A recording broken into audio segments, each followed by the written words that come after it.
My name is Etienne Boudreau, and I work for the New Orleans Sewerage and Water Board. That's what my paycheck says anyway. What I actually do is patrol the flooded drainage tunnels beneath the city, the ones they don't talk about in planning meetings or on the evening news when they discuss infrastructure. I took this job 3 months ago because it paid twice what I was making at the casino boat, and because my cousin Dupree said it was easy work. He lasted 2 weeks before he quit. Didn't explain why. Just handed me his badge and waterproof boots and told me I'd figure it out soon enough. The work seemed simple at first. Wade through knee-deep water in the tunnels beneath the old districts. Check water levels. Report any structural damage. Make sure the pumps are working. The city gave me a waterproof flashlight, a radio that barely worked underground, and a laminated card with instructions I didn't bother reading carefully. New Orleans isn't like other cities. We're built on swampland and the bones of people who lived here long before the French arrived.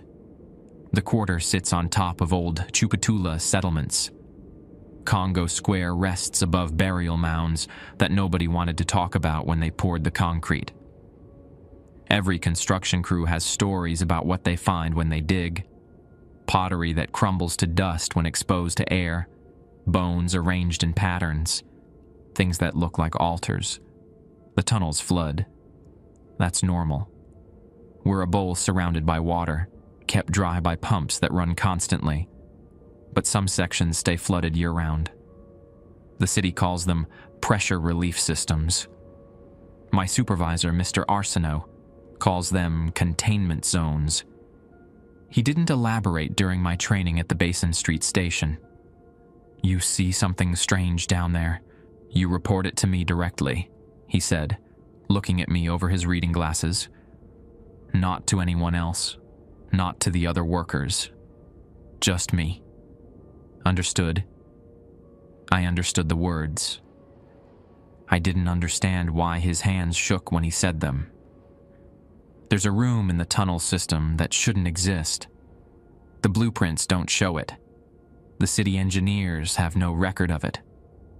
But twice a week, when I do my rounds past the old cemetery district drainage system, the section beneath St. Louis Cemetery number 1, there's a door in the tunnel wall, not a maintenance access. An old wooden door with iron hinges, the kind you'd see on St. Augustine Church before the Restoration.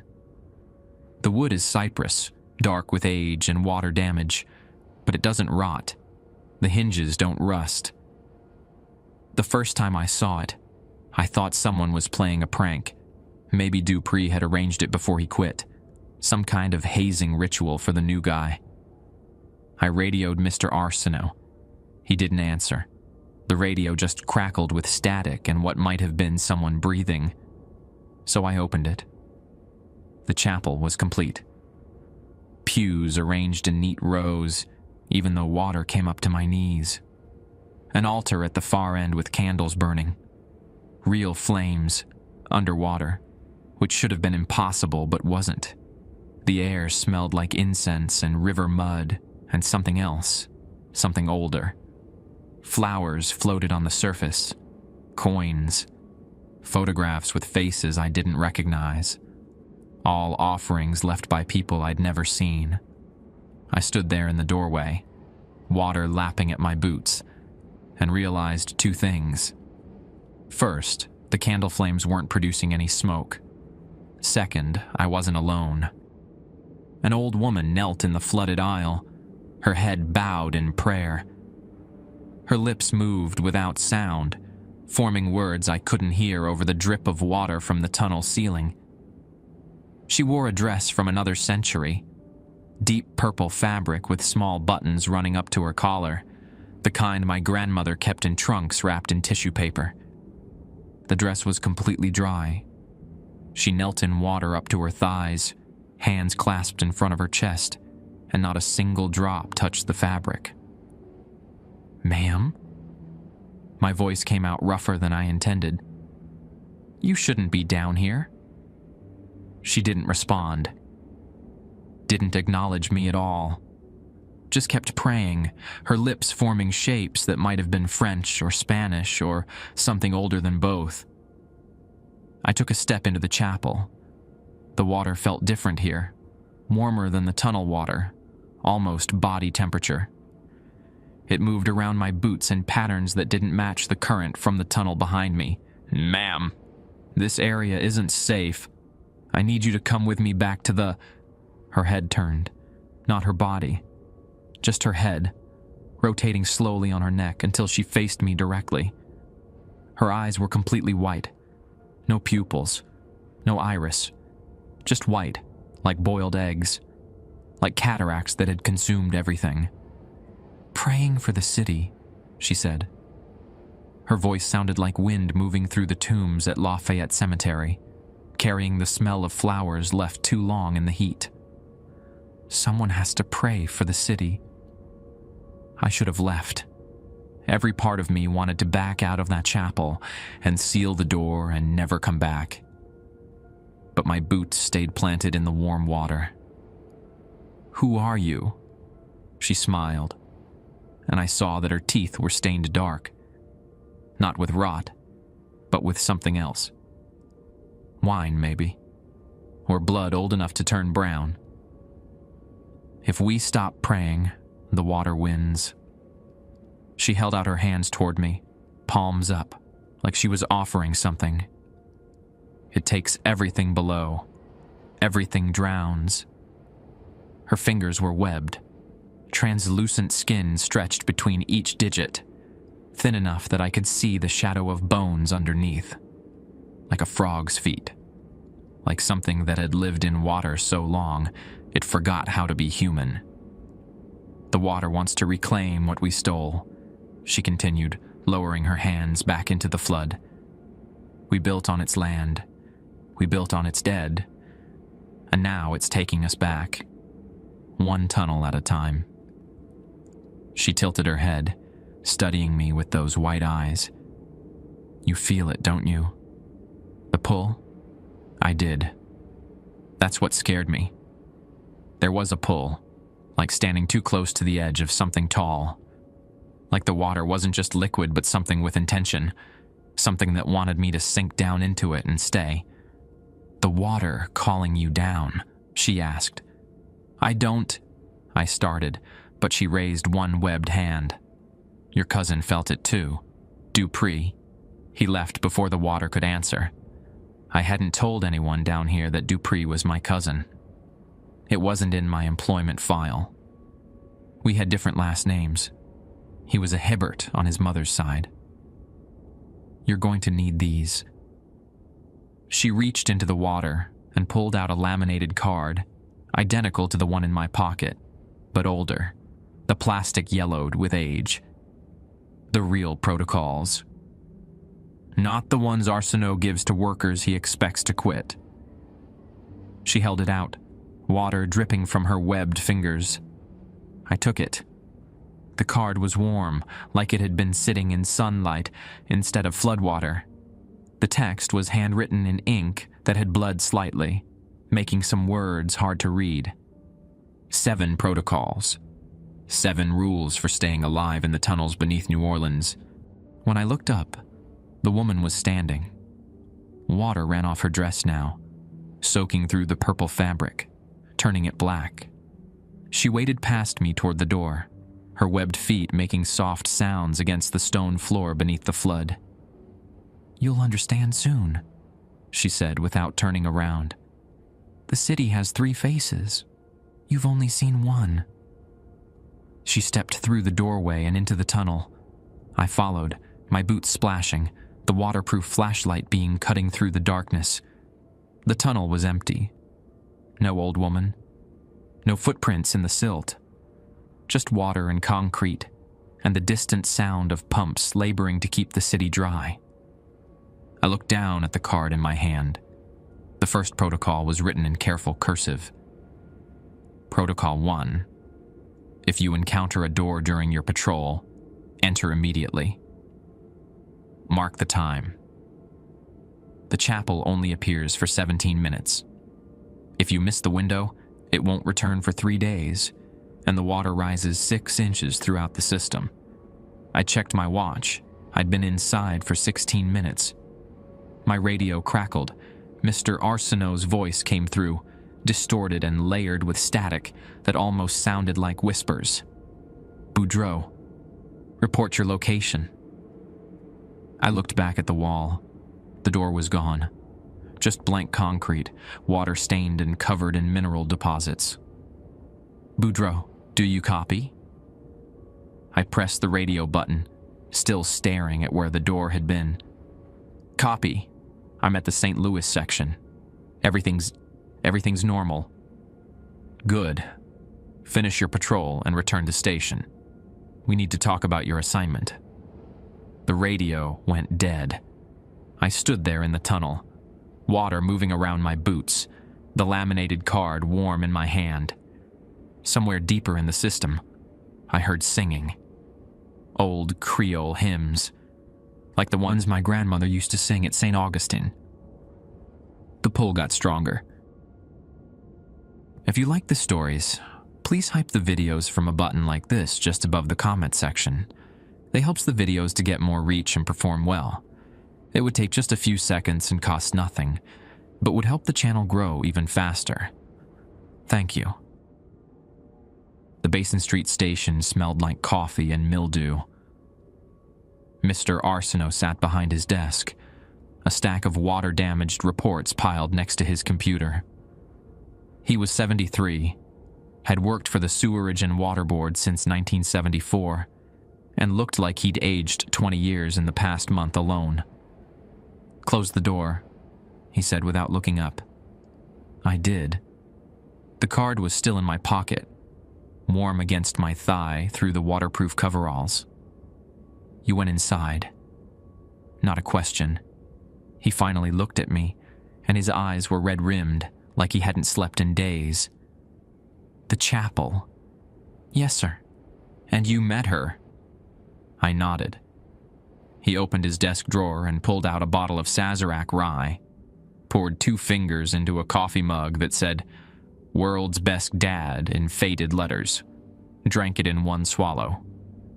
"Your cousin couldn't handle it," he said, pouring another measure. "Dupree, good kid, strong back. But he didn't have the connection." "Connection to what?" "To the city. The real city." He pushed the bottle across the desk toward me. I didn't take it. "You know why we're sinking, Etienne. Everyone says it's subsidence, poor soil, too many buildings. But that's not the whole truth." He pulled out a folder, old and swollen with moisture. Newspaper clippings stuck out from between the pages. I saw dates: 1965, 1983, 2005, 2012. "The city has 3 states," Arsenault said. 3 versions of itself existing at once. There's the living city up there, the one with tourists and jazz clubs and beignets. Then there's what you found today, the drowned city, the one in the tunnels and the flooded basements and everywhere water sits still long enough. He spread photos across the desk. Black and white images of tunnel systems. In some of them, I could see structures that shouldn't exist. Buildings, streets, all submerged. In the third, I asked, the future city, the one that's already completely underwater, the one that wants to pull us down to join it. He tapped one photo. Every tunnel worker eventually sees it. Some quit immediately. Some, like you, stay. And a very few, the ones with the right bloodline, they become mediators. Mediators? Between the 3 states, keeping them separate, keeping the living city from being dragged down. He pulled out another laminated card, identical to mine. "The woman gave you the protocols?" "Yes." "Then you've been chosen, whether you want it or not." He stood up, walked to a filing cabinet, and pulled out a thick binder. "These are the incidents from the last 6 months. Water rising without explanation, pumps failing at the same time in different districts, people disappearing near drainage grates." He dropped the binder on the desk. It landed with a wet thump.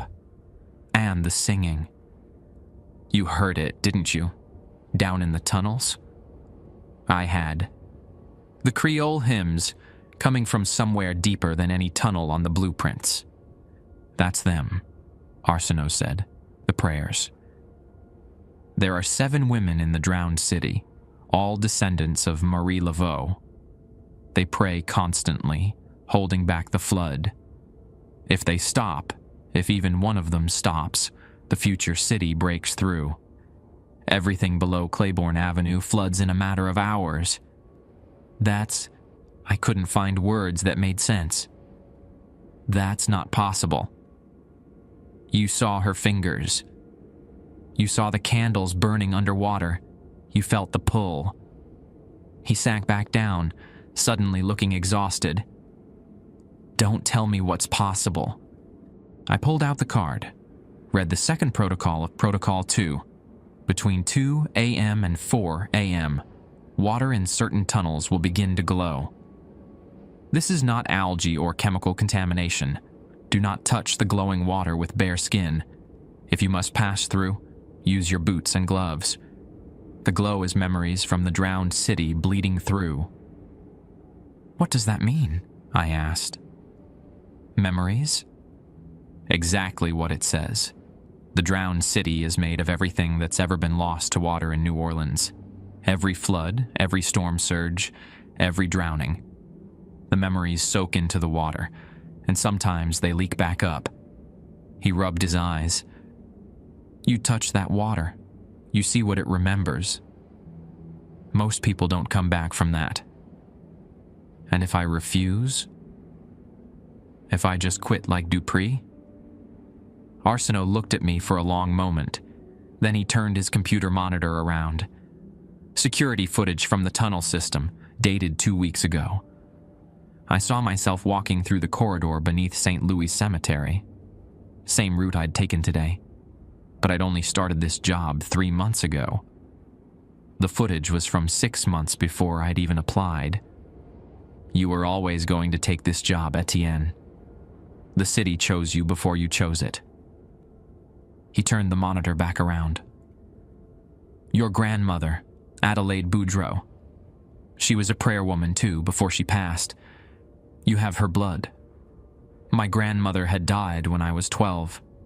She'd been found in her bathtub, drowned in 6 inches of water, with flowers floating around her body and coins placed over her eyes. They said it was an accident, I whispered. They say a lot of things. Arsenault picked up a laminated sheet and handed it to me. These are your patrol routes for the next week. 3 tunnels per night. You'll need to memorize the other protocols before your next shift. I looked at the card in my hand. 5 more protocols I hadn't read yet. What happens if I break one of these rules? Depends on which one. He poured another measure of rye. Some just get you wet. Others, he trailed off, looking at something over my shoulder. I turned. There was a map of New Orleans on the wall, marked with red pins and dozens of locations. Every pin was in a tunnel access point. Those are the weak points, Arsenault said.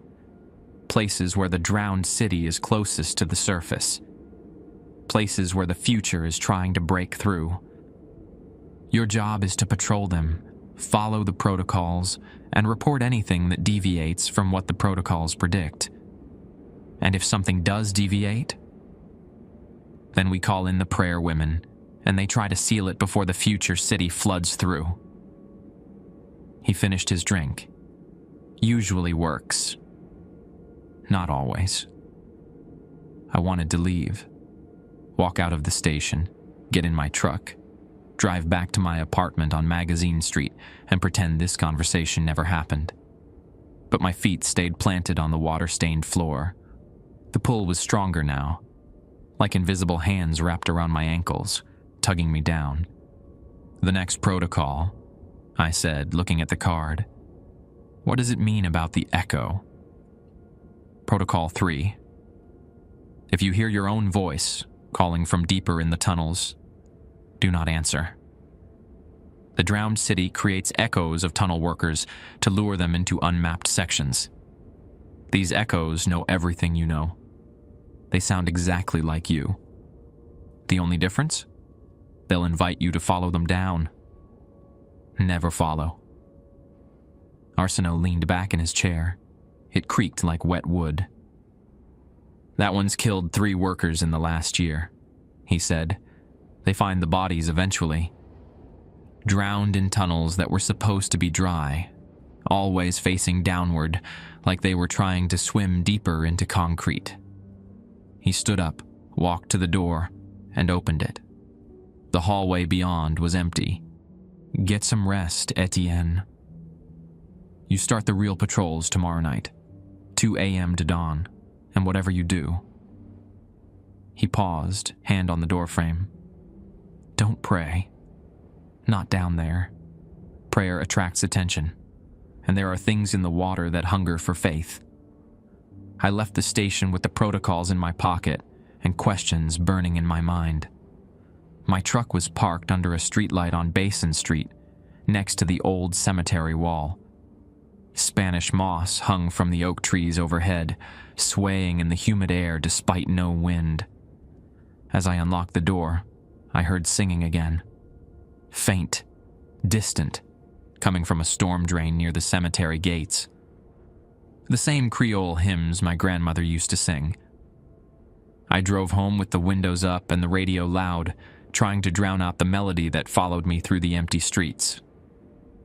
But when I got to my apartment and turned off the engine, I could still hear it. Coming from my bathroom sink. Coming from the water in the pipes. The tunnel beneath Rampart Street smelled like dead fish and copper.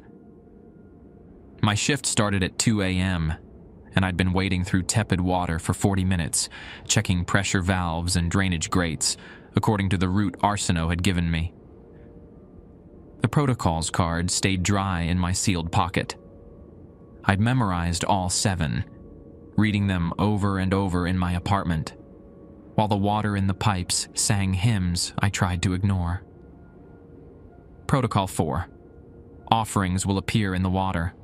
Flowers, coins, photographs, small statues. Never remove them. They're anchors keeping the drowned city separate from ours. If you disturb 3 or more offerings in a single shift, a door will open that you cannot close. I'd already passed 2 clusters of offerings tonight. One beneath the Trem drainage junction, fresh roses wrapped in butcher paper, floating in a perfect circle. Another near the old charity hospital runoff, antique coins arranged in a cross pattern on the tunnel floor, visible through the murky water. My flashlight beam caught something ahead. A 3rd offering. This one was different. A photograph, recent, in a sealed plastic bag weighted down with a river stone. I knelt in the water, shining my light on it. A family photo. Mother, father, 2 kids. Taken at City Park. The peristyle columns visible in the background. Everyone smiling. I recognized the father, Thomas Gautreau. He'd worked the tunnels before me, before Dupré. Quit suddenly last year after 20 years on the job. But the photo had been taken 3 days ago, according to the date stamp in the corner. A splash echoed from deeper in the tunnel, not the sound of water dripping. Something moving through it, displacing volume. I stood up, kept my flashlight pointed forward, and continued my patrol. The protocol said not to disturb the offerings. It didn't say anything about investigating sounds.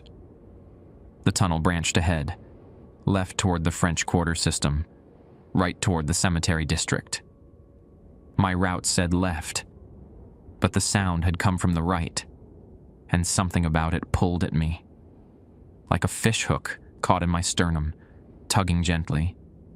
I went right. The water got warmer. I checked my thermometer, 94 degrees, up from the 78 I'd measured 10 minutes ago.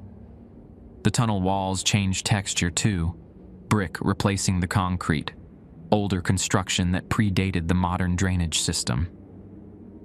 My radio crackled. "Ludrow, report position." I pressed the button. "Rampart section, approaching the cemetery district junction." Static. Then Arsenault's voice, but wrong somehow. Too smooth, like it had been recorded and played back. "Negative. Your tracker shows you in the French Quarter tunnel. Correct your route." I looked down at the GPS unit clipped to my belt. It showed me exactly where I was. Cemetery District Tunnel, right branch. Not the French Quarter. "Sir, my GPS shows your GPS is malfunctioning. Return to the junction and proceed left. Immediately." I stopped walking. The water lapped at my knees, warm as bathwater now. Protocol 5. If your radio or GPS shows conflicting information about your location, trust the GPS. The drowned city can mimic voices, but it cannot fake satellite signals. If someone orders you to ignore your GPS, do not comply. They are not speaking from the living city. My hand moved to the radio, thumb hovering over the response button. "Boudreaux, acknowledge." Not Arsenault. Something pretending to be him. I switched the radio off and kept walking deeper into the cemetery district tunnel. The water glowed ahead. Soft blue phosphorescence spreading across the surface, just like Protocol 2 described. Memories from the drowned city bleeding through. I kept my gloves on, didn't let any exposed skin touch the water. A shape materialized in the glow. A building, rising from the flood like it had always been there, like the tunnel had grown around it instead of through it. I knew this building, St. Roch Market, the old structure from the 1800s before they renovated it. But this version looked older, more weathered, with vegetation growing from the brickwork and windows that were too tall, too narrow, proportions that hurt to look at for too long. This was the drowned city, the second New Orleans, the one that existed beneath the living one. A woman stood in the doorway of the market, not the old woman from the chapel. This one was younger, maybe 30, wearing a dress that looked recent, a floral print sundress from Target or Walmart. Her feet were bare and webbed like the prayer woman's had been. She smiled when she saw me. "You're Adelaide's grandson." "How do you know that?" "We all know Adelaide. She prayed with us for 40 years before she passed her duty down." The woman stepped into the tunnel, water rippling around her ankles. "My name is Celeste. I'm Marie's great-great-granddaughter, fourth prayer line. Marie Laveau, who else?" She gestured at the market behind her. "Come inside. You need to see what you're protecting." Protocol 6. If someone from the drowned city invites you into a structure, you may enter only if they give you their full name and lineage first. The drowned know the power of names. Things that mimic them do not. Celeste had given me both. I followed her into the market. Inside, the water was deeper, up to my waist. But the interior looked nothing like the St. Roch Market I knew. This was a church, with pews extending back into darkness and an altar covered in candles. 7 women knelt at different points in the space, all of them praying silently, all of them with webbed hands and skin that looked translucent in the candlelight. "This is the chapel that moves," Celeste said. "You've already found it once beneath St. Louis Cemetery. It appears wherever prayer is needed most. Right now, that's here." "Why?" She pointed toward the back of the church. "Because of that." The wall behind the altar wasn't solid. It rippled like a vertical pool, water suspended in midair without anything holding it. Through the surface, I saw another New Orleans, this one completely submerged, buildings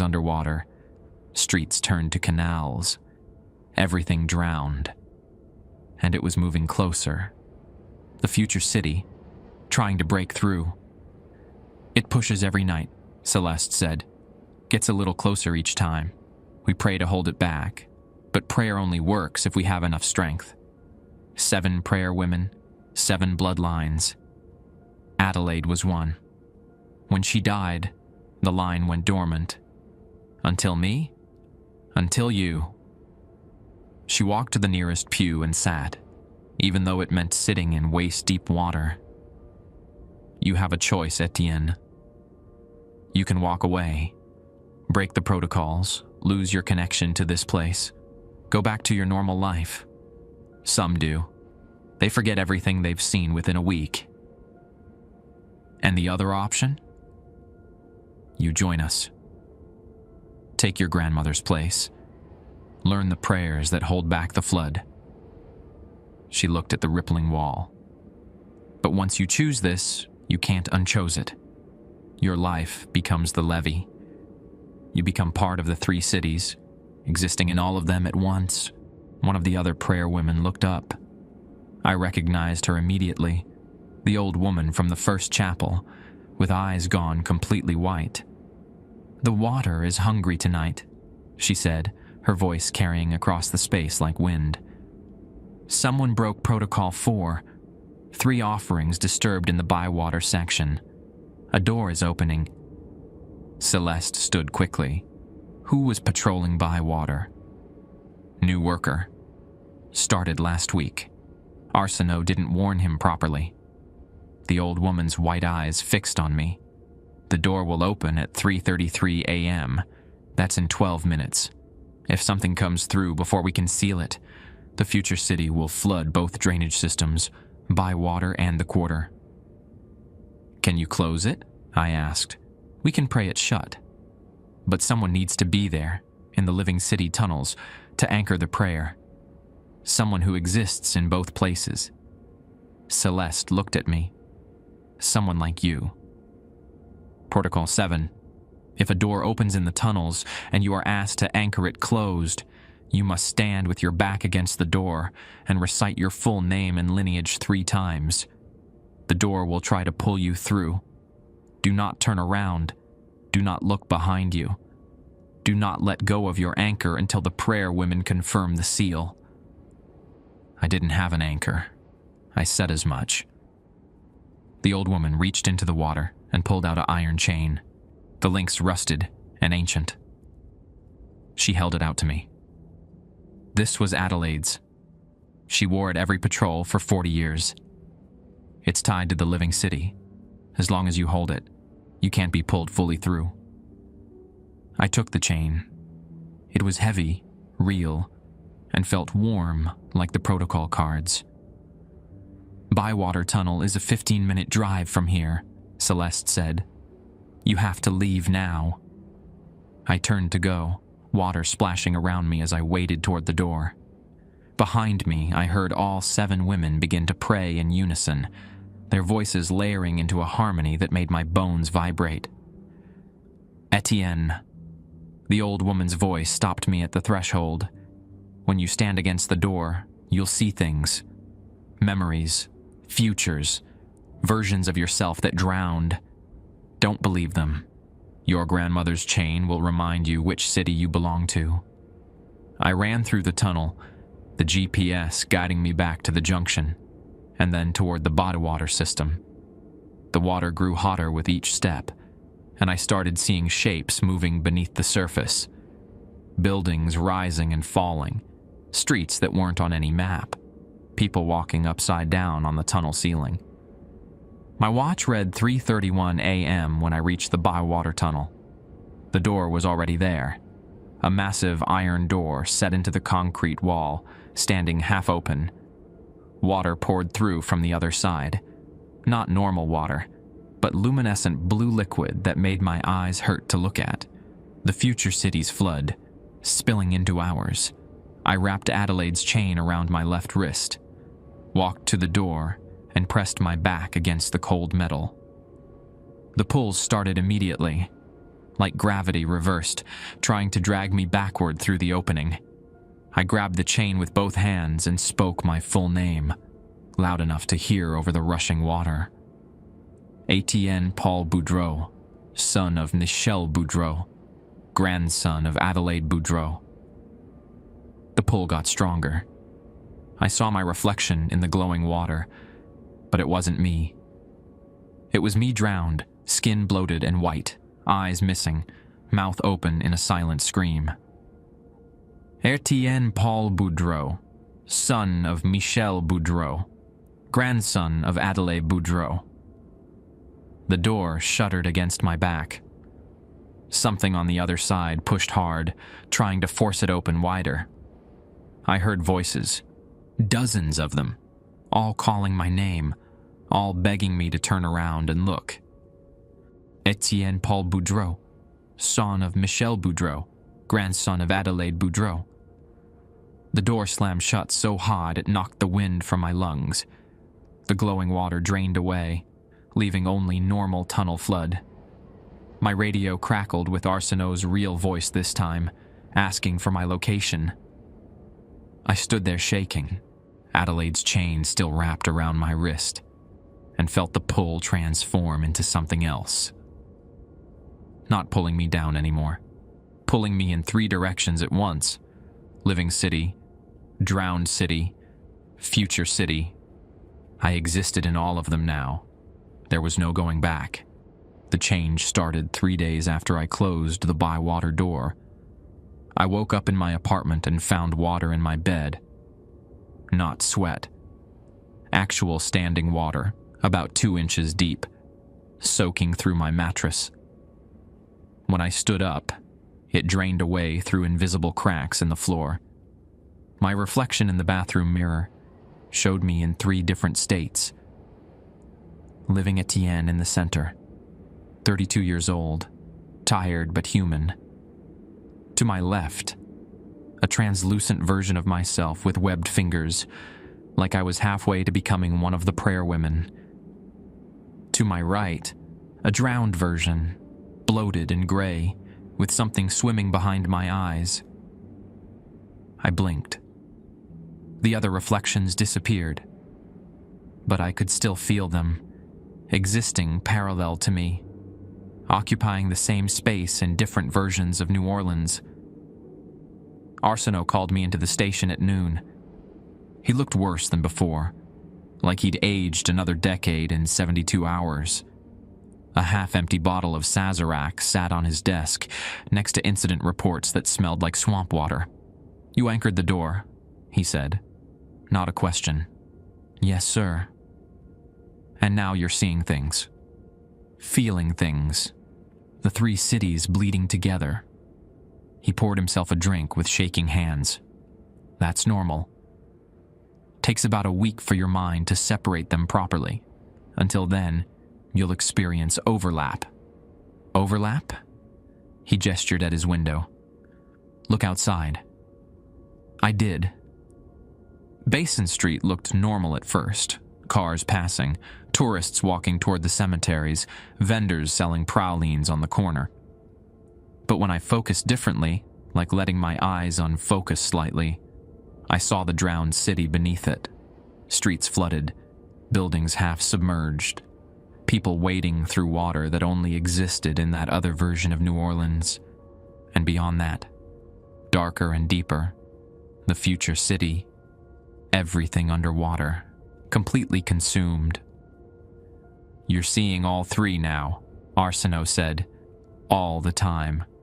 Eventually you'll learn to control which one you're perceiving, but for now, they're all visible." I sat down heavily. The chair felt wet. My grandmother lived like this? For 40 years. Adelaide was the strongest prayer woman in 2 generations. She could exist fully in all 3 cities simultaneously. Walk through the drowned streets while patrolling the living tunnels. That's why she was so effective. He finished his drink. It's also why she died in her bathtub. She got confused about which city she was in, drowned in 6 inches of water, because she thought she was in the submerged city where drowning doesn't matter. Does that happen often? Often enough. We've lost 4 mediators that way in the last decade. He pulled out a new route map, this one marked with purple ink instead of red. These are your patrols now. The deep routes, tunnels that connect all 3 cities directly. You'll be gone for 6 to 8 hours per shift, and not all of that time will pass normally. What does that mean? Time moves differently in the drowned city. An hour there might be 20 minutes here, or 6 hours. You'll need this. He handed me a waterproof watch with 3 separate dials. Each dial tracks time in one of the cities. Don't trust your phone. Don't trust your instincts. Trust the watch. I strapped it on. The center dial showed 12:34 p.m. The left dial, labeled D for drowned, showed 3:17 a.m. The right dial, labeled F for future, showed nothing. Just blank space where numbers should be. The future city doesn't have time anymore, Arsenault explained. Everything there already happened and is still happening and will happen. It's why it's so dangerous. It pulls you toward all possible endings at once. He handed me a new set of protocols, these ones written on waterproof paper, in Marie Laveau's own handwriting, dated 1881. Supplementary rules, he said, for mediators only.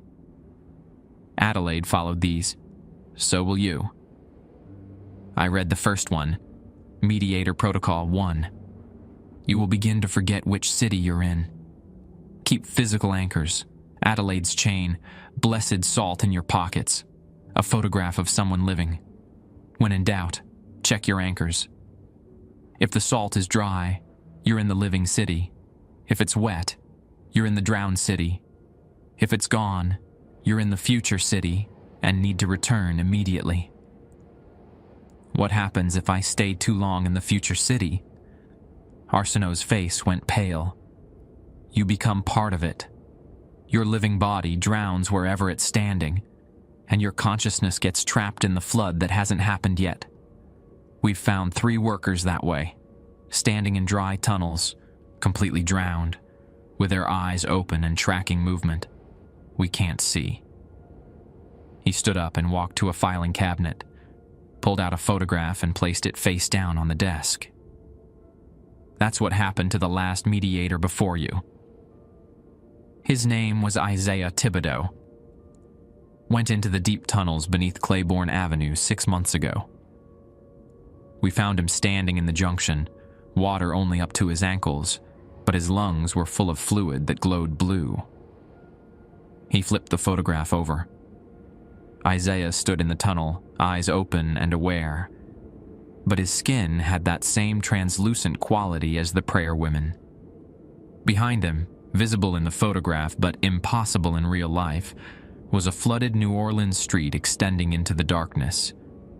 A street that shouldn't exist in a tunnel. He's still down there, Arsenault said quietly, standing in the same spot. We can't move him, can't touch him. He's become a landmark in the drowned city now. The prayer women call him the witness.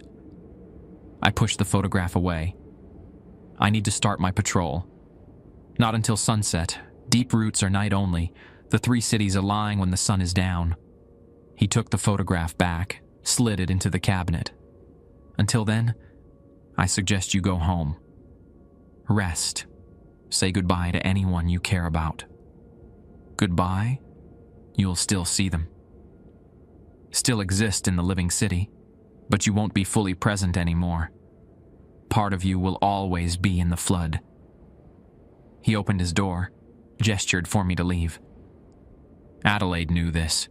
She spent her last 20 years living alone. It's easier that way. Fewer people to confuse between the cities.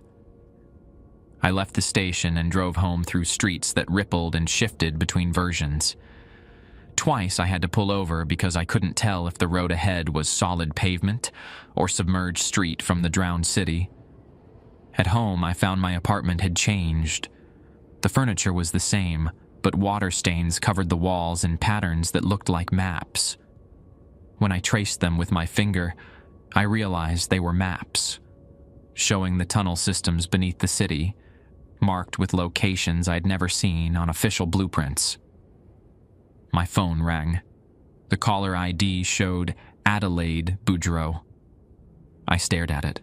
My grandmother had been dead for 20 years. But the phone kept ringing, the name staying visible on the screen. I answered. It's singing. The same Creole hymns I'd been hearing in the tunnels, but clearer now. And underneath the singing, a voice I recognized. My grandmother's voice, speaking in French I barely understood. Tu es l'un de nous maintenant. The water knows your name. The line went dead. I checked my anchors. The blessed salt in my pocket was damp, not soaked. I was somewhere between the living and drowned cities. The chain around my wrist pulsed like a heartbeat. My bathroom sink was running. I hadn't turned it on. I walked to the bathroom door and looked inside. The sink overflowed with water, but instead of spilling onto the floor, the water flowed upward, defying gravity, spreading across the ceiling in thin streams.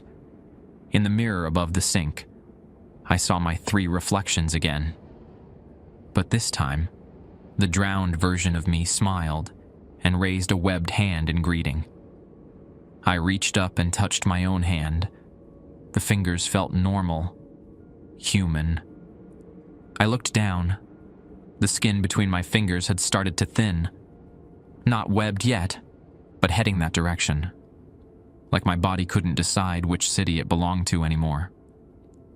The watch buzzed on my wrist. The drowned city dial had advanced 6 hours, while only 20 minutes passed in the living city. I was spending too much time between states. I grabbed the chain, held it tight until the metal warmed against my palm, and recited my name 3 times. The water in the sink stopped flowing upward.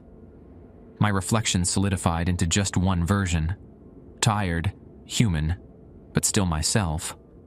But when I looked at my hands again, the thinning skin between my fingers hadn't reversed. The change was permanent. I was becoming something else. Something that could exist in all 3 cities at once. Just like my grandmother. Just like all the prayer women. My shift started at 9 p.m.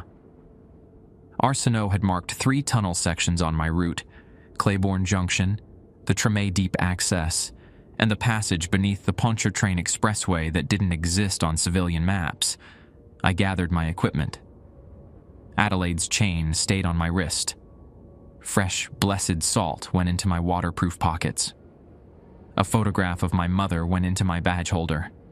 She was still alive, still fully in the living city, an anchor to remind me where I came from. The sun set over New Orleans, and I felt the 3 cities align. The pull was stronger now, no longer tugging me down, but pulling me in multiple directions simultaneously. I was part of the levee now, part of the prayer, part of what held back the flood. But I was also becoming part of the flood itself. The watch showed 9 p.m. in the living city, 3:33 a.m. in the drowned city. And the future city dial had started moving for the first time, showing symbols instead of numbers, symbols that looked like water levels rising. I drove to the Claiborne Junction access point and climbed down into the tunnels. The 7 prayer women were waiting for me at the bottom of the ladder, including one I hadn't seen before.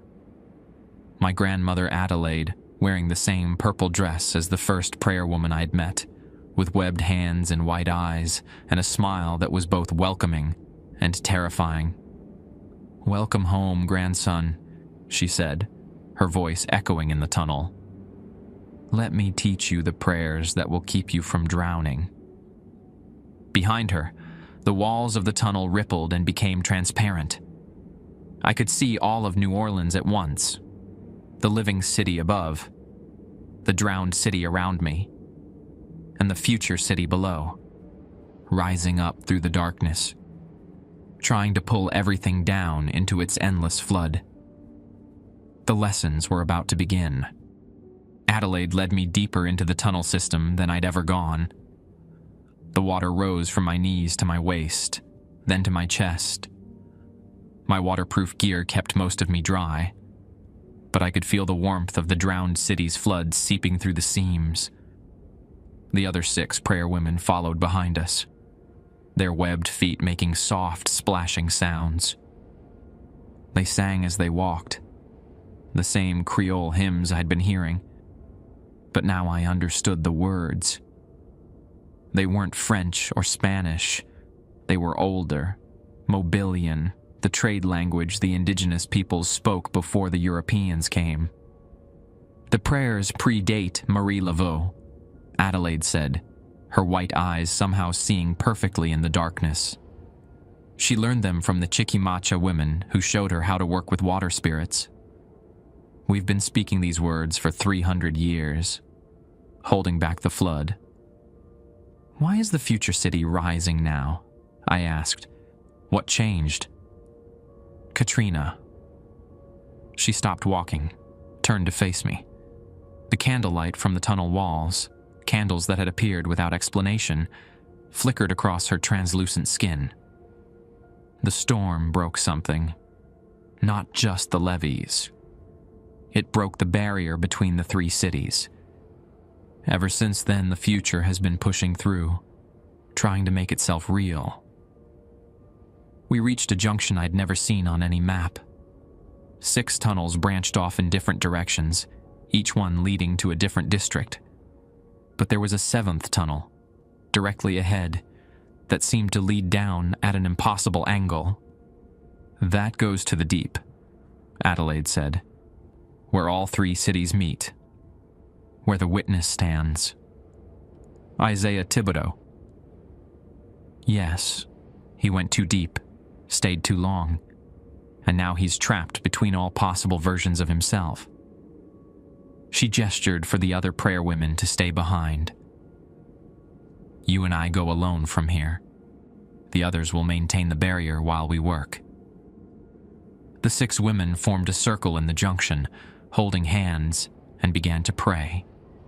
The water around them started to glow with that blue phosphorescence, creating a dome of light that pulsed in rhythm with their words. Adelaide and I descended into the 7th tunnel. The angle was wrong. We should have been walking downhill, but my inner ear told me we were climbing upward while simultaneously falling. The watch on my wrist went crazy, all 3 dials spinning in different directions. Don't trust your senses here, Adelaide said. The deep doesn't follow normal rules. Just follow my voice.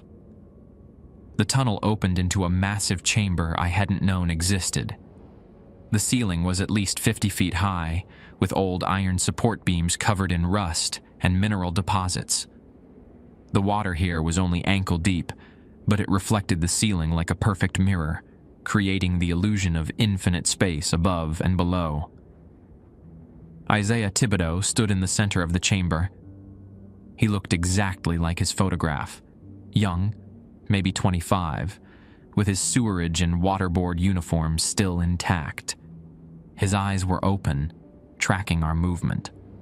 Water dripped continuously from his hair and clothes, even though he stood in shallow flood. But when I looked closer, I saw that he wasn't standing on the tunnel floor. He floated about 2 inches above it, suspended by something invisible. He can hear you, Adelaide said, but he can't respond.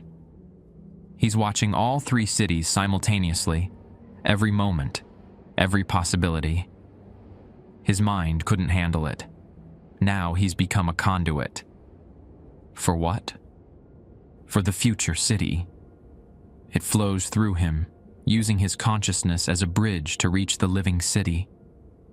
She walked closer to Isaiah, stopping about 10 feet away. We can't save him, but we can use him to understand what's coming. She placed her webbed hand on the water's surface.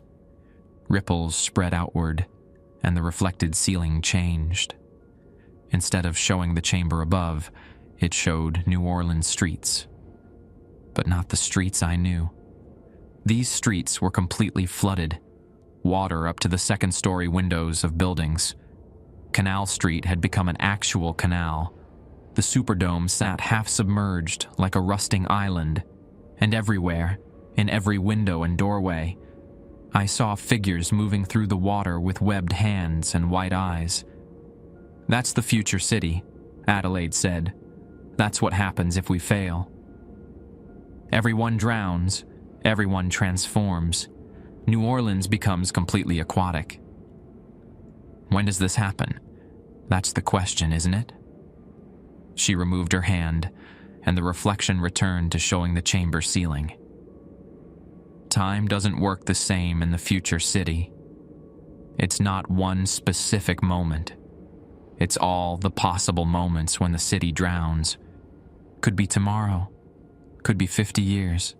Could be next Tuesday at 3 p.m. All those futures exist simultaneously, pushing against the present. Isaiah's mouth opened. Water poured out, not like vomit, but like someone had opened a faucet. The water was that glowing blue color, and it flowed across the shallow flood toward us. Adelaide pulled me back.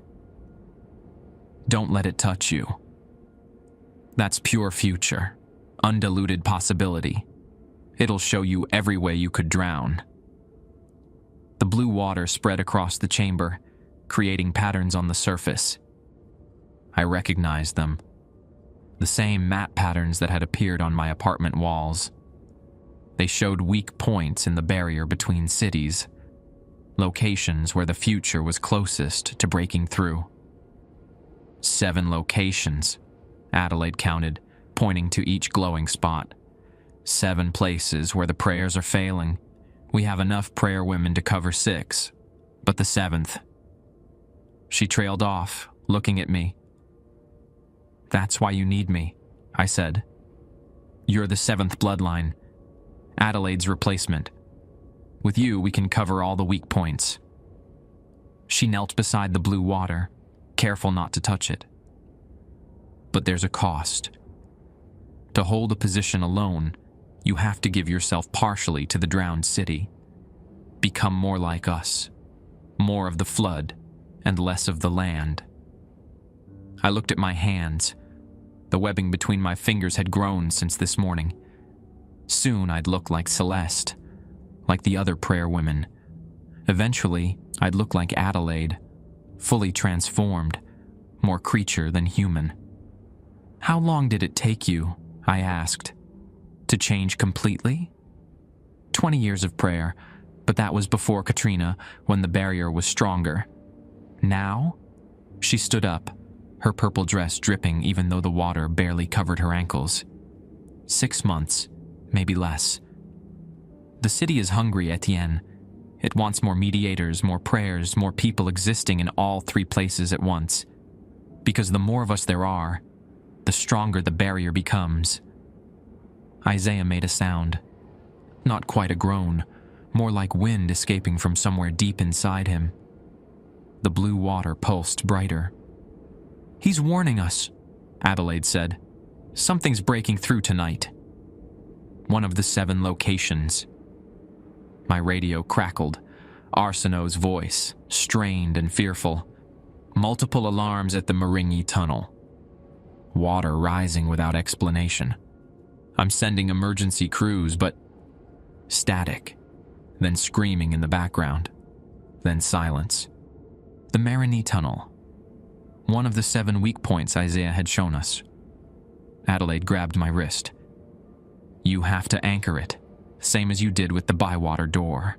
But this time it won't be a door. It'll be a breach. A hole in reality where the future city is flooding through directly. What do I do?" "Stand in the center of the breach. Hold your chain. Recite the old prayers I'm about to teach you." She pulled me close, her white eyes inches from mine. "But understand this. Once you speak these words, you bind yourself completely to the city. All 3 versions. You won't just exist in them. You'll become part of the infrastructure. part of what keeps New Orleans from drowning.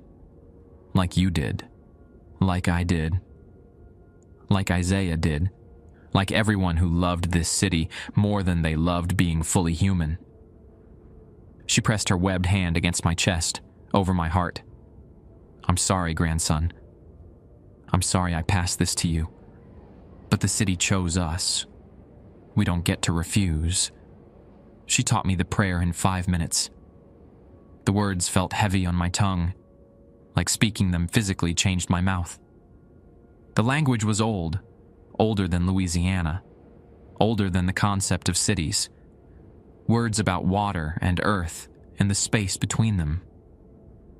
By the time we returned to the junction, my mouth tasted like river mud, and my voice had taken on that same went through cemetery quality Adelaide's had. The other prayer women broke their circle. Celeste handed me a sealed container. Blessed salt from the cathedral. When you stand in the breach, pour it in a circle around yourself. It won't stop the flood, but it'll slow it down long enough for the prayers to work. I took the container. My fingers felt strange holding it. The webbing made my grip different, less precise. We climbed back up to the living city. The Marigny tunnel access was in the Faubourg-Marigny district, near Washington Square Park. When we emerged from the tunnels, I saw emergency vehicles parked along the street, lights flashing. A crowd had gathered, kept back by police barricades. Water gushed from a storm drain like a broken fire hydrant. But this water glowed blue, and it flowed upward as much as outward, defying physics, reaching for the night sky like liquid fingers.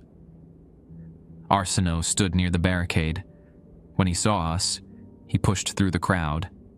"It's spreading," he said. "Every drain in a 3-block radius is flooding with that glowing water. And we're seeing things, shapes in the water. People who look drowned but are walking around, trying to talk to the crowd." I looked past him. He was right. Figures moved through the blue flood. Translucent people with webbed hands and white eyes, reaching toward the living humans like they wanted to pull them into the water. "They're from the future city," Adelaide said. "Already drowned versions of people who are standing here right now. The breach is letting them through." One of the drowned figures turned toward me. I recognized her. Celeste. But this version of her was different. Fully drowned, her skin almost completely transparent, her eyes not just white, but glowing with internal light. She smiled at me and mouthed words I couldn't hear over the rushing water, but I could read her lips. "Join us. The water is better." Adelaide pulled me toward the largest storm drain, where the blue flood poured out strongest. "That's the center of the breach. Stand there, do the prayer. Don't stop until I tell you it's sealed." I waded into the glowing water. It was warm, almost hot, and it clung to my legs like honey. The pull started immediately. That familiar tug, but 100 times stronger. Like invisible hands wrapping around every part of me, trying to drag me down through the drain and into the future city. I poured the blessed salt in a circle around myself. The grains glowed white when they hit the blue water, creating a barrier that pushed back the flood slightly. Then I began the prayer. The words came easier than they should have. Like my grandmother had spoken them so many times that they were encoded in my DNA, waiting for me to activate them. I felt my vocal cords change with each syllable, restructuring themselves to produce sounds human throats weren't designed for. The blue water rose higher, up to my waist, my chest, my neck. I kept praying. The drowned figures surrounded me, pressing against the salt circle. Their hands reached through, touching my arms, my shoulders, trying to pull me toward them. Their fingers left cold spots wherever they made contact. The future Celeste was closest. She leaned in, her mouth next to my ear. "It doesn't hurt," she whispered. "Drowning in the future. You just stop fighting and sink into every possibility at once. You see everything, become everything. No more fear, no more choice, just water forever." My lungs burned. The blue water had reached my mouth. But I kept praying, the words bubbling up through the flood. Adelaide's voice cut through the noise. Third verse. "The binding." I spoke the final words of the prayer. The ones that sealed the breach, but also sealed me to the city forever. The blue water stopped rising. The drowned figures flickered like bad television signals and disappeared. The storm drain's flow reversed, sucking all the glowing flood back down into the tunnels. And I felt it.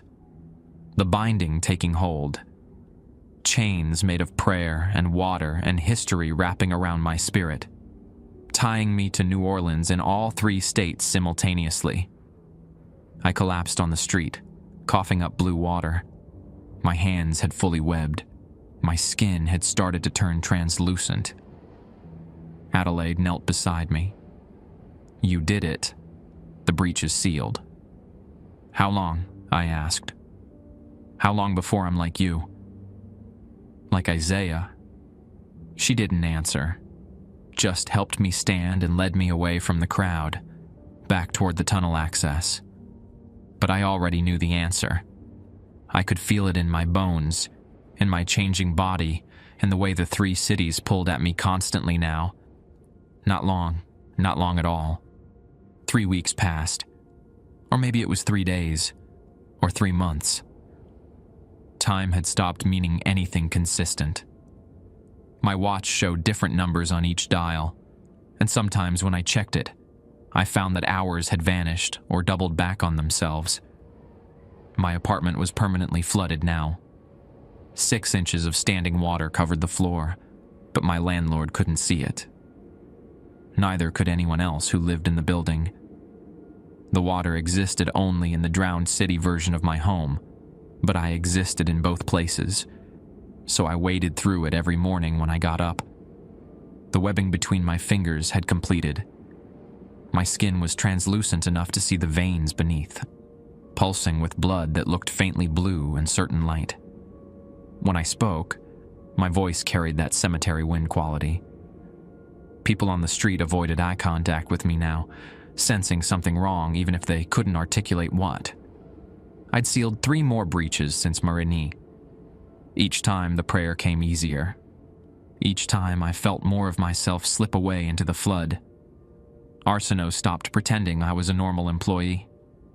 He gave me keys to every tunnel access point in the city and a list of emergency contact numbers for the other 6 prayer women.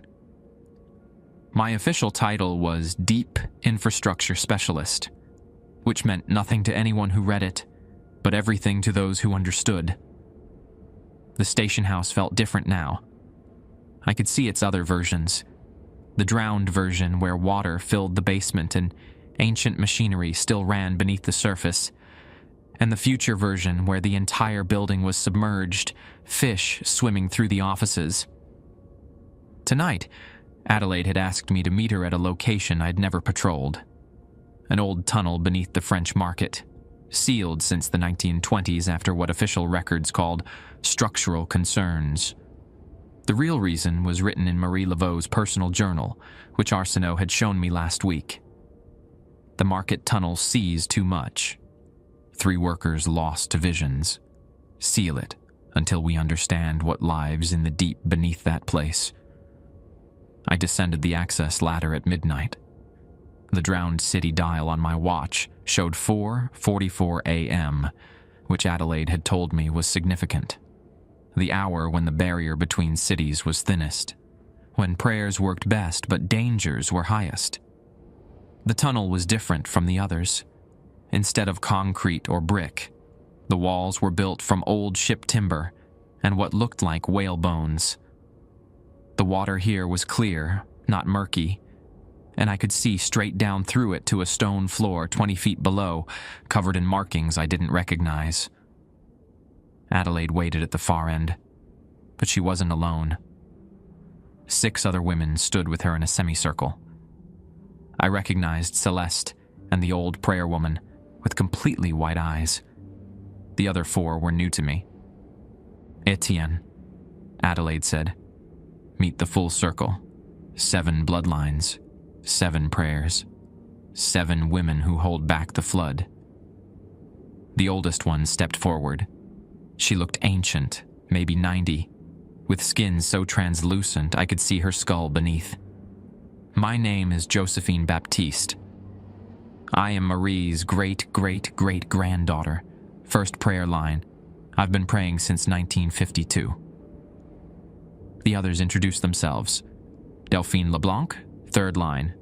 Marguerite Rousseau, 5th line. Simone Ducre, 6th line. And finally, a woman who looked barely 20, with webbing that was still forming between her fingers. Emily Thibodeau, she said. 7th line. I'm Isaiah's younger sister. I looked at her more closely. She had his eyes, his facial structure. You know what happened to him. I was there when he went down to the deep. I tried to stop him. Her voice caught. He thought he could seal all 7 weak points himself, become strong enough to maintain the barrier alone. Instead, he became a bridge. Now the future city flows through him every second of every day. We called you here, Josephine said, her ancient voice barely a whisper, because the situation has changed. The future city is no longer just pushing against the barrier. It's learning, adapting, finding new ways to break through. She gestured at the clear water. I looked down and saw movement beneath the surface. Not fish. Shapes that looked human, but moved wrong, joints bending in directions that shouldn't work. Scouts, Adelaide explained.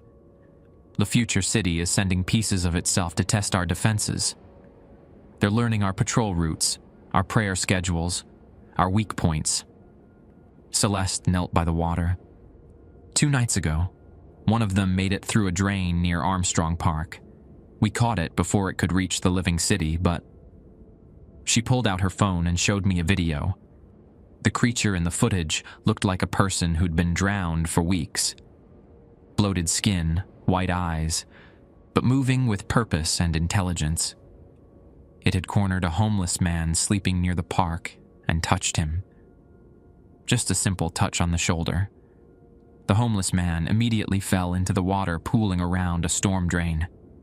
Started drowning in 3 inches of flood, his lungs filling, even though his face was above the surface. Celeste and another prayer woman had pulled him out, but the damage was done. He's in the hospital now, Celeste said. His lungs are full of fluid that won't drain. The doctors can't explain it. He's drowning on dry land, 1 breath at a time. The future city doesn't just want to flood New Orleans anymore, Josephine said. It wants to replace us, turn everyone into drowned versions of themselves so the barrier becomes meaningless. Delphine, the quiet one who'd been watching me since I arrived, finally spoke. There's something else. We've been monitoring the weak points. All 7 are pulsing in rhythm now, like a heartbeat. Whatever's in the future city, it's coordinating, planning. She pulled out a tablet showing a map of New Orleans. 7 points glowed red, each one pulsing in perfect sync. Every weak point activates together now, she continued, which means when the future city makes its real push, it'll hit all 7 locations simultaneously. We won't be able to seal them fast enough. Unless, Marguerite added, we're already in position. Each of us stationed at a weak point, maintaining constant prayer. I understood immediately. You want to split up, each prayer woman at her own location. Starting tonight, Adelaide said. No more rotating patrols. Each of us claims a weak point and holds it. Becomes part of that location. praying constantly to maintain the seal. That's 7 different places, I said. How can you pray constantly? Josephine laughed, a sound like wind through dead leaves. Child, I've been praying for 70 years. My lips move in my sleep. My dreams are prayers. Every breath I take is a word in the old language. She raised her webbed hands. When you give yourself fully to the drowned city, prayer becomes your only language. Ameli looked at me. That's what happened to Isaiah. He thought he could hold all 7 points alone, become a singular prayer that never stopped. Instead, he became a conduit. The future flowed through him because there was too much, too fast, and he couldn't control it. But 7 of us, each holding 1 point? Simone said. That's sustainable.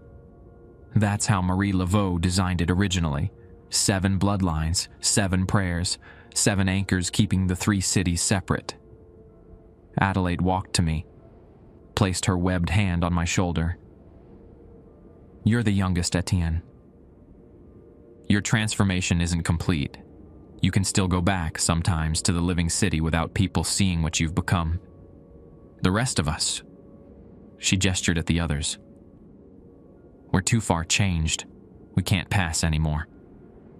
What do you need me to do? Coordinate, Josephine said. Travel between the 7 points.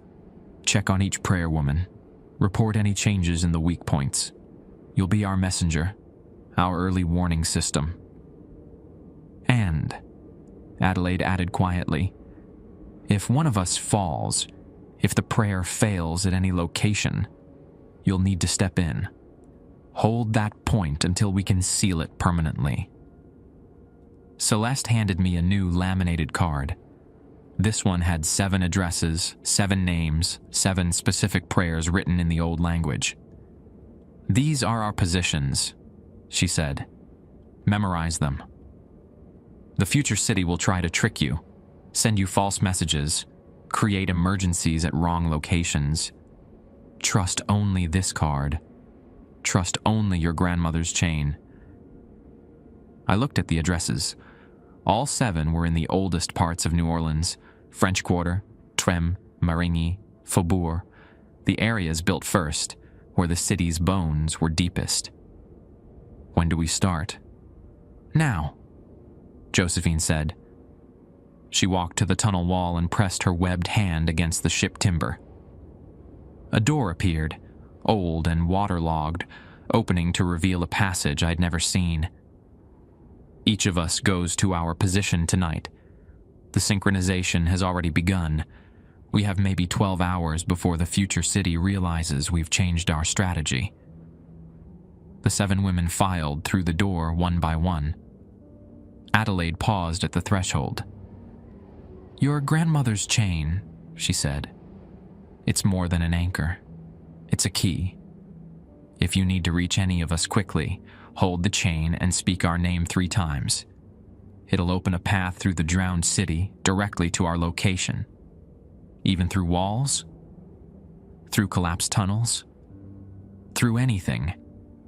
The drowned city doesn't have the same geography as the living one. Roads go places they shouldn't. Doors open to locations miles away. The chain will guide you. She touched my face with her cold, webbed hand. I'm proud of you, grandson. You adopted faster than any mediator in 50 years. Your grandmother's blood is strong in you.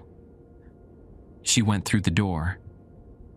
I heard her footsteps splashing away into darkness. I was alone in the tunnel beneath the French market, with a card listing 7 locations and the weight of an entire city resting on whether I could keep 7 prayer women connected and functional. My radio crackled. Arsenault's voice. Boudreau, we've got a situation. Multiple reports of glowing water in the Garden District.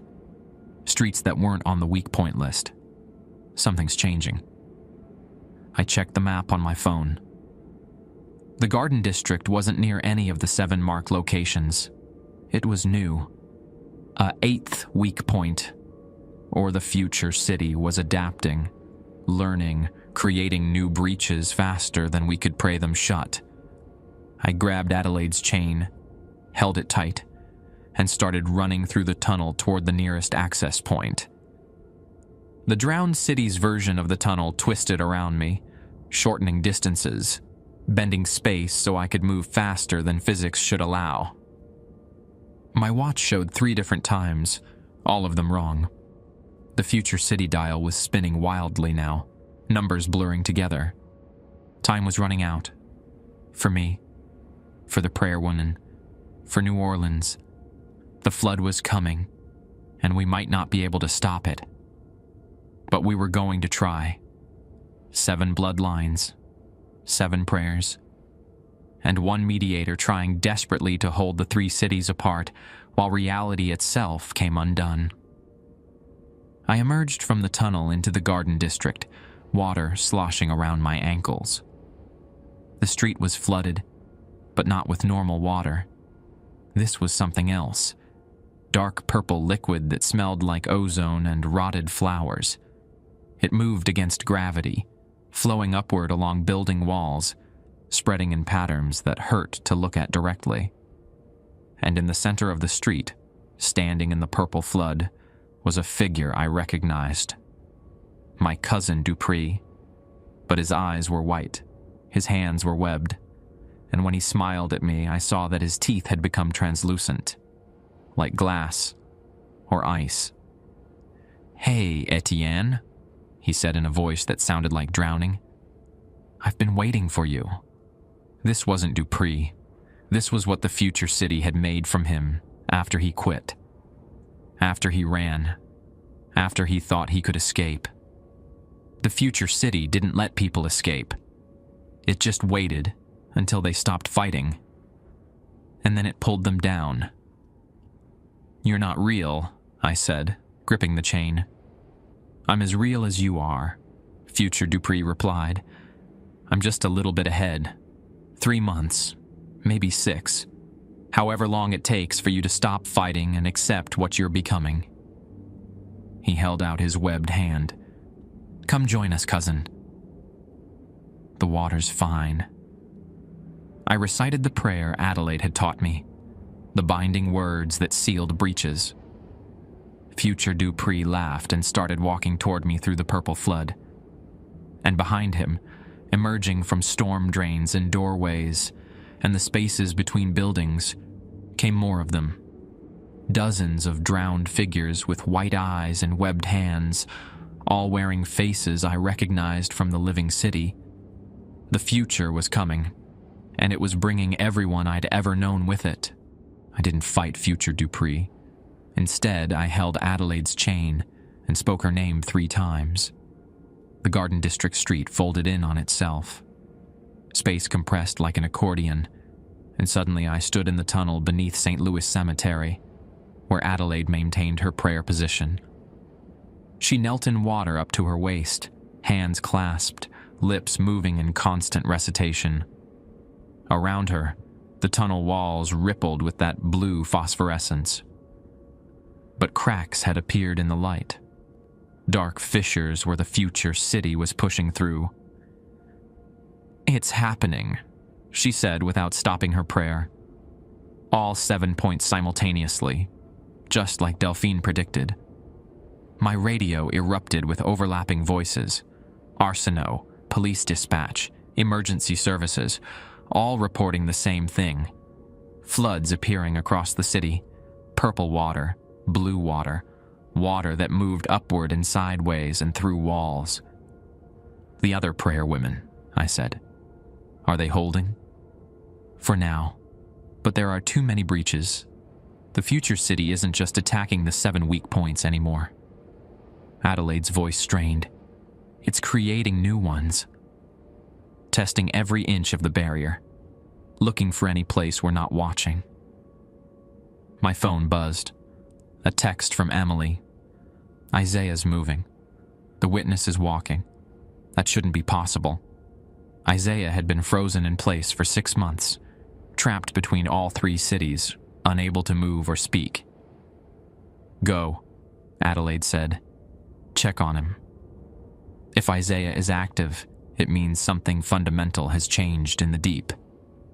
I used the chain again, speaking Isaiah's full name 3 times. The tunnel twisted, and I found myself in the chamber where he stood. Except he wasn't standing anymore. Isaiah walked in slow circles through the shallow water, his movements jerky and wrong, like a puppet operated by someone learning the strings. His mouth opened and closed, forming words without sound. Water poured from his eyes and nose and ears, not blue or purple, but clear, perfectly clear. Emily stood at the chamber's entrance, watching her brother with tears streaming down her face. He's trying to tell us something. Look at the water. The clear water spreading from Isaiah's body was writing on the floor. Not in English, in the old language, the pre-Creole words the prayer women used. I read the message slowly, translating as best I could. 7 is not enough. The future city has 7 gates now. You need 7 to hold, but you also need one more. The 8th, the original, the first prayer woman, Marie herself. That's impossible, I said. Marie Laveau died in 1881. In the living city, yes. Amélie knelt by the water, tracing the letters with her webbed fingers. But death means something different when you exist in multiple states. If Marie gave herself to the drowned city before she died, she'd still be there, I finished. Still praying after all these years. Isaiah's mouth opened wider. More water poured out, and I heard a voice speaking through it. A woman's voice, thick with a Creole accent I'd heard before. The old woman from the first chapel. The one who'd given me the protocols. You already met me, child, the voice said through Isaiah's drowning body. I've been praying in that chapel for 144 years. I am Marie Catherine Laveau, and I am tired. The chamber shook. Dust fell from the ceiling. The water at our feet started to boil. The future city knows I'm here now. Marie's voice continued. It's been searching for me, trying to find where I've hidden myself. Your brother became a bridge, and bridges work both directions. The future can see through his eyes now. It knows there are 8 of us, not 7. What do we do? Emily asked. The bloodlines, Marie said. I had 7 daughters who survived to adulthood. 7 lines of descent. But I had an 8th child, a son, born before I came to New Orleans, before I took the name Laveau. I gave him to the Chitimacha people to raise. His descendants don't know their connection to me. She paused. Isaiah's body shuddered. Etienne Boudreau, Marie said. Your grandmother Adelaide was my son's great-great-granddaughter. You are the 8th bloodline, the hidden one, the one I kept secret to protect the prayers. My legs felt weak. I'm related to you? You're mine, my blood, my air. The water writing on the floor changed, showing a family tree that branched from Marie down through generations to my grandmother, then to my father, then to me. Adelaide knew. She kept it secret to keep you safe. But now the secret doesn't matter. The future city will take everything if we don't stop it. How? I asked. What can I do that the 7 prayer women can't? You can pray in all 3 cities at once, Marie said. The 7 women hold their positions in the living and drowned cities. I hold my position in the chapel, which exists between all 3. But the future city needs an anchor there. Someone existing fully in that drowned future, speaking the prayers backward. Backward. To unravel what hasn't happened yet. To collapse the possibilities before they become real. Isaiah's mouth closed, his eyes focused on me for the first time in months. When he spoke, it was his own voice, small and frightened. Don't do it, Etienne. Don't go where I went. It's too much. Too many futures. You'll see every way you die, every way the city drowns, every possible ending happening simultaneously. Then Marie's voice returned, pushing Isaiah's consciousness aside. He's right that it's overwhelming. But you're stronger than he was. You have all 8 bloodlines in your veins. 7 through the daughters, 1 through the son. You're the only person who can exist in the future city without becoming trapped there. Amélie grabbed my arm. There has to be another way. There isn't. I knew it even as I said it. Could feel the truth in my bones, in the webbing between my fingers, in the parts of me that had already surrendered to the flood. If I don't anchor the future city, it breaks through. Everyone drowns. Everyone becomes what Dupree became. My radio crackled, Arsenault's voice barely audible through static. It's everywhere. The whole city is flooding. We're evacuating the French Quarter. The Marigny is underwater. The Garden District. The signal cut out. I looked at Isaiah. How do I get there? To the future city? He pointed at the floor. The blue phosphorescence had spread across the entire chamber, so bright now I had to squint. Through the glowing water, I saw streets. Completely submerged streets. Future New Orleans, waiting below. You have to drown, Isaiah said. Really drown. Stop breathing. Let the water fill your lungs. Die in this city so you can live in that one.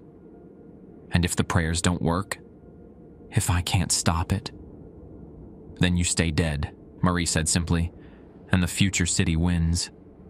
3 states become one. All drowned, all mine in the worst way. Everyone existing as both living and dead, trapped between breaths forever. I thought about my apartment, my normal life 3 months ago, working at the casino boat and thinking that was my future. I thought about Dupree quitting, trying to run from what he'd seen. I thought about my grandmother, drowning in her bathtub because she'd confused which city she was in. This was the family business, the Laveau business, holding back the water that wanted to reclaim everything. I unwrapped Adelaide's chain from my wrist and handed it to Amélie. Get this to my grandmother. Tell her I understood. Tell her I'm not angry she kept the secret. Then I stepped into the center of the chamber and lay down in the shallow water. Isaiah knelt beside me.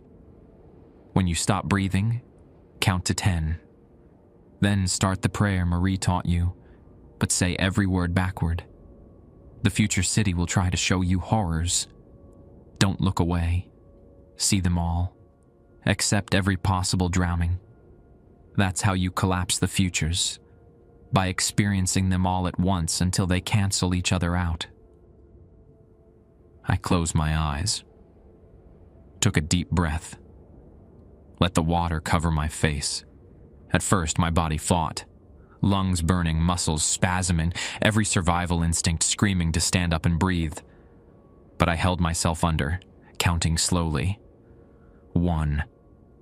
I saw my apartment flooding, water rising past the furniture, past the ceiling. 2. I saw myself drowning in the tunnels, hands pressed against a collapsed ceiling, unable to find air. 3. I saw the city from above, streets transformed into canals, every building half submerged. 4. I saw Adelaide praying, then stopping, then floating face down in the tunnel water. 5. I saw Dupree with white eyes, leading an army of drowned things through the French Quarter. 6. I saw myself old, ancient, transparent like Josephine, still praying in some forgotten tunnel. 7. I saw New Orleans without water, burned and dry, a different apocalypse. 8. I saw the city thriving, elevated on stilts, adapted to the flood, but surviving. 9. I saw Marie Laveau in her chapel, still praying after 200 years, her body more water than flesh. 10. My lungs stopped fighting. Water rushed in, and with it came a clarity I'd never experienced. I existed everywhere at once. Every tunnel, every street, every version of the city past, present, and future. I was the living Etienne, the drowned Etienne, and the future Etienne simultaneously. And I started praying. Every word backward, every syllable reversed. The future city collapsed around me like a house of cards. I saw timelines folding in on themselves, possibilities canceling out, the weight of infinite futures compressing down into a single present moment. The purple water receded, the blue phosphorescence faded, the breaches sealed, and then I was standing in the chamber, water dripping from my clothes, breathing normally, even though my lungs should have been full of flood. Isaiah stood next to me, also breathing, also alive, also freed from his frozen state. Amelie was crying, holding both of us. "You did it," she said. "The city stopped flooding. All the breaches sealed at once." I looked at my hands. The webbing had faded. My skin was opaque again, normal human coloring returning. "Did I stabilize it?" I asked. "The 3 cities?" "You merged them," Isaiah said, his voice hoarse from months of silence. "That's what the backward prayer does. It doesn't separate the 3 states. It combines them into one stable timeline, living and drowned and future, all existing in the same space without conflict." He was right. I could feel it. The pull in 3 directions was gone. Now there was just one city, one New Orleans, containing all possible versions of itself simultaneously. We'd saved it, but something felt wrong. Something about the chamber looked different. The support beams were arranged differently than I remembered. The walls were a different color. I needed to get above ground, needed to see the city in daylight and confirm everything was okay. But a cold certainty was already forming in my gut. We'd saved New Orleans, just maybe not the New Orleans I've been living in. I climbed out of the tunnels onto Basin Street. The sun was setting, painting the sky orange and purple. The street was dry. No floods, no glowing water, just normal evening traffic and tourists taking photographs of the cemetery gates. We'd won, except the cemetery gates were wrong. St. Louis. Cemetery number 1 had always been white marble and limestone. These gates were black iron with silver crosses. I'd walked past them 500 times. I knew every detail. These weren't my gates. I walked toward the French Quarter, my boots still wet from the tunnels. Bourbon Street should have been straight ahead, but there was a canal where Bourbon should be. A real canal with water taxis and bridges like Venice or Amsterdam. The Quarter had canals. It had always had canals, except it hadn't.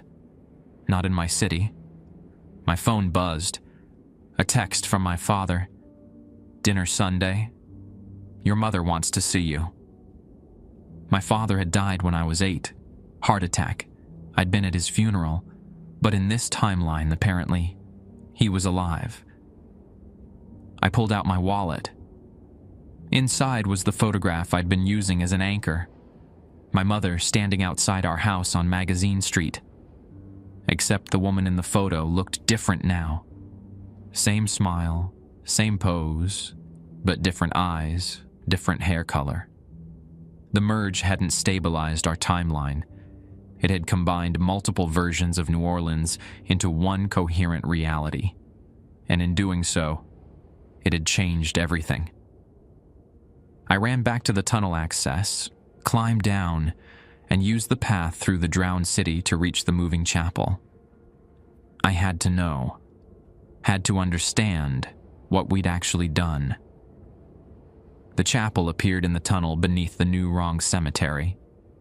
I pushed through the door. 7 women knelt at the altar, all of them praying. All of them with webbed hands and translucent skin.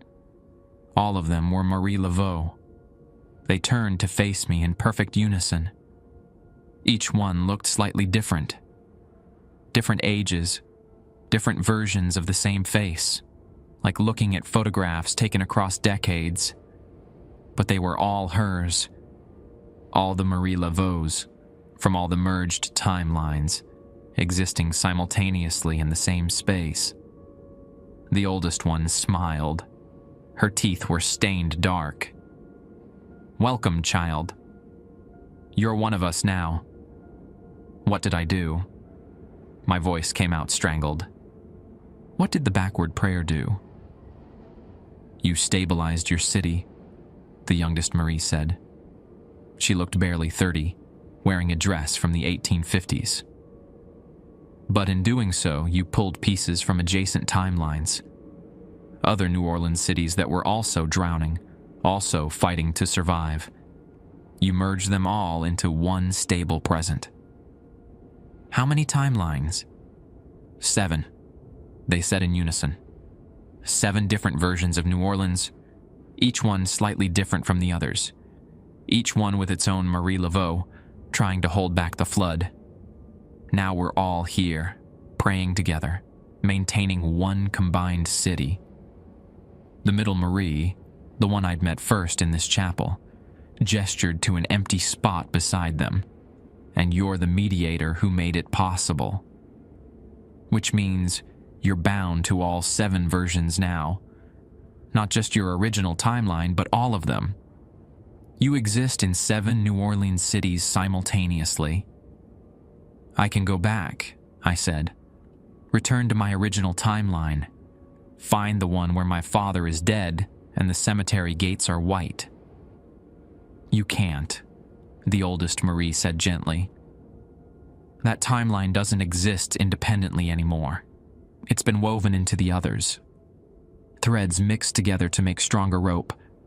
Your father is alive in 4 of the 7 timelines, dead in 3. You now exist in the version where the majority wins." She held out her webbed hand. "You can fight it.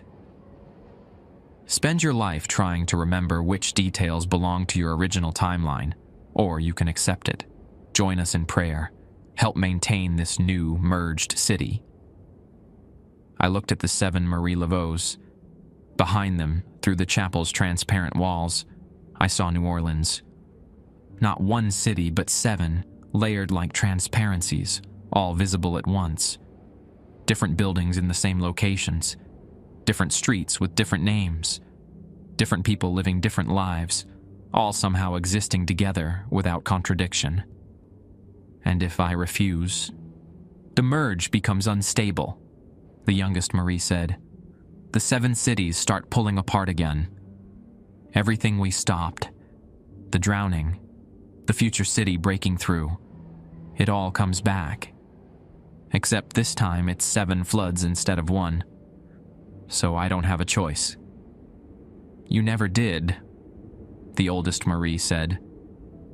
"The moment you spoke that first backward prayer, you became an anchor point. The city reorganized itself around you." I thought about my apartment with its permanent flood, my changed reflection, the webbing between my fingers that had faded but would return, my grandmother who'd kept this secret my entire life to protect me. There was no going back, no returning to normal. I'd saved New Orleans by becoming part of its foundation. One of the middle Maries moved aside, making space between them at the altar. "Welcome," she said. "You're one of us now." I knelt in the water beside them. The 7 Marie Laveaus resumed their prayers, and I began to learn the words that would hold 7 cities together. Through the chapel walls, I could see other figures in the tunnels, other mediators, other prayer women. Not 7 bloodlines anymore, 49. 7 from each merged timeline, all working together to maintain this new, impossible New Orleans. And beneath everything, deeper than the tunnels, deeper than the drowned city, I felt something else stirring. More timelines, more versions of New Orleans, infinite cities drowning in infinite futures, all of them pressing against our merged reality, all of them wanting what we had. Stability, survival, one more day above water. The prayer continued. My voice joined the chorus. 7 Marie Laveaus, 49 bloodlines, one mediator who'd accidentally become the keystone holding everything together. And somewhere in the darkness below, the infinite cities kept drowning, kept reaching upward, kept trying to merge with ours. The prayer would never end. Neither would I.